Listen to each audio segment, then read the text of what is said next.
ചെറിയ ചക്ക. ഇതാരെങ്കിലും കണ്ടിട്ടുണ്ടോ? വലിപ്പം കാണിച്ചു തരാം. കണ്ടോ? ഈ വലിപ്പമേ ഉള്ളൂ. ഞങ്ങളുടെ നാട്ടിലെ ഒരു ചക്കയാണ്. എന്തുവാ സംഭവം എന്നൊന്നും അറിയത്തില്ല. ഇത് എനിക്ക് തോന്നുന്നത് അത്യാവശ്യം വണ്ണമുള്ള ഒരു പ്ലാവാണ്. ഇപ്പം കണ്ടോ ചക്ക കിടക്കുന്ന കാണിച്ചു തരാവേ. കണ്ടോ ചക്ക കിടക്കുന്നത്? ആരെങ്കിലും ഇത് കണ്ടിട്ടുള്ളതാണ് പറയണേ.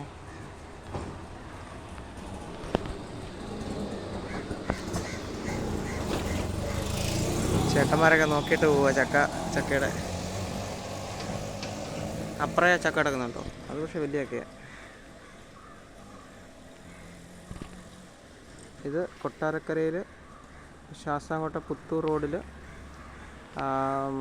വരുന്ന വഴിക്കൊരു കൊട്ടാരക്കരയിൽ നിന്ന് വരുമ്പോൾ ഒരു 2 കിലോമീറ്റർ കഴിയുമ്പോൾ ഒരു JCB നന്നാക്കുന്ന സ്ഥലമുണ്ട്. അവിടെ നിന്ന് ഇടത്തോട്ട് റോഡുണ്ട്. അവിടെയാണ് ഈ പ്ലാവ് നിൽക്കുന്നത്.